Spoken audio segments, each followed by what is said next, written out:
voici une nouvelle partie, la partie sur la cellule et toutes les structures de la cellule avec les structures internes qui sont les organites. Petite histoire de la découverte des cellules, vous le savez déjà, vous avez déjà parlé de Robert Hooke au XVIIe siècle.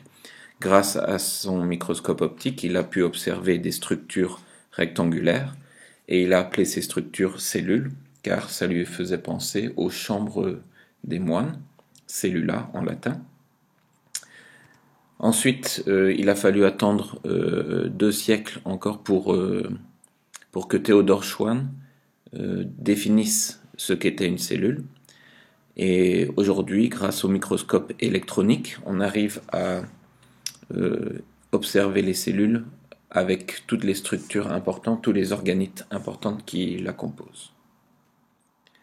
Donc au niveau de la taille des cellules, vous avez des cellules qui font aux alentours de 100 micromètres pour les cellules végétales et un petit peu moins pour les cellules animales qui sont plus petites que les cellules végétales. Les organites ou les organites de la cellule font entre 10 et 100 nanomètres. Donc les structures de base de la cellule, il y a 3 structures que l'on va trouver dans la plupart des cellules. C'est la membrane plasmique, la limite de la cellule, le cytoplasme, le liquide cellulaire, où on va trouver des organites tels que le ribosome, et l'ADN qui va se trouver à l'intérieur d'un noyau dans les cellules eucaryotes et sans noyau dans les cellules prokaryotes. Mais dans toutes les cellules, vous avez de l'ADN, du cytoplasme et une membrane plasmique. C'est la base de la structure cellulaire.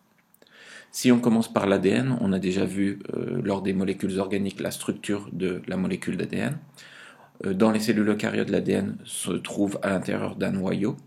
Lorsqu'elle est dans le noyau, elle a une forme de chromatine, qui est une forme plutôt liquide de la molécule d'ADN. Et lors de la division cellulaire, cette chromatine peut se transformer en chromosome. Donc les filaments d'ADN, la molécule d'ADN va s'enrouler sur elle-même pour former la structure qui est le chromosome. Si ensuite on parle du cytoplasme, cyto veut dire cellule, plasme veut dire liquide, donc c'est le liquide de la cellule. La partie liquide s'appelle le cytosol, et à l'intérieur du cytosol, on peut avoir des différentes parties comme les ribosomes, les enzymes, etc. Donc sur l'image ici, on voit les petits points noirs qui correspondent aux ribosomes, le petit fil noir qui s'appelle l'ARNM, que l'on a déjà vu ensemble, et les points gris correspondent au liquide du cytoplasme, c'est-à-dire le cytosol.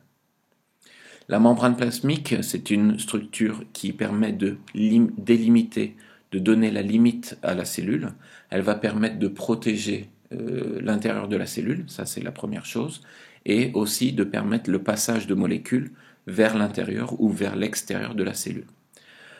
Vous avez en 1972 2 scientifiques, Singer et Nicholson, qui ont proposé un modèle qui va définir cette structure.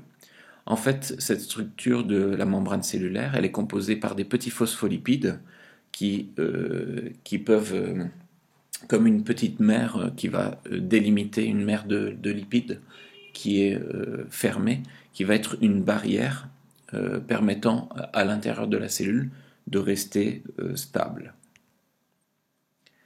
Donc les phospholipides forment la bicouche lipidique, et entre les phospholipides, on va avoir des petites protéines qui vont être des protéines canales, qui vont permettre le passage de molécules vers l'intérieur ou vers l'extérieur de la cellule. Alors, pour la composition de la membrane plasmique, vous avez des molécules qui s'appellent des phospholipides, que vous connaissez. Vous avez des protéines, que l'on appelle des protéines transmembranaires ou protéines canales. Vous avez des glycoprotéines, ce sont des molécules dont l'ensemble est formé par des protéines et par des glucides, des glycolipides qui sont formés par des lipides et des glucides, et vous avez des molécules de cholestérol qui sont très importantes pour que la membrane plasmique reste stable. Donc voici une petite structure de la membrane plasmique avec les phospholipides qui sont en bleu clair, et les protéines transmembranaires qui sont en orange, jaune. Et vous avez une association des petites molécules violettes qui sont des glucides associées aux protéines, ça s'appelle donc des glycoprotéines.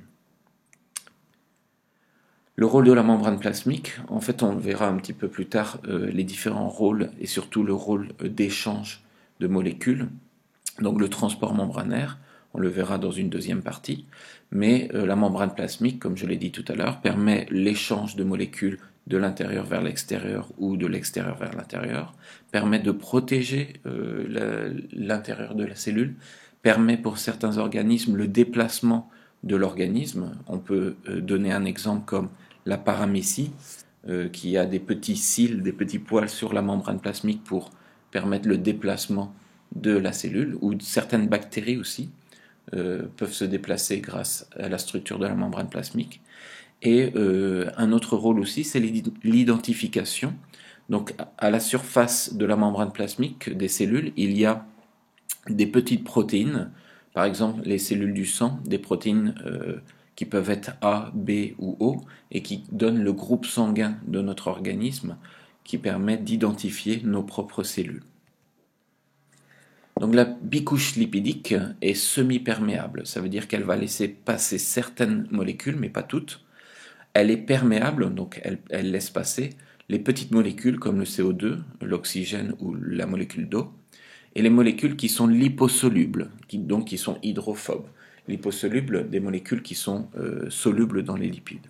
Par contre, la membrane ne laisse pas passer les grosses molécules ou les ions comme K+, Cl- ou Na+.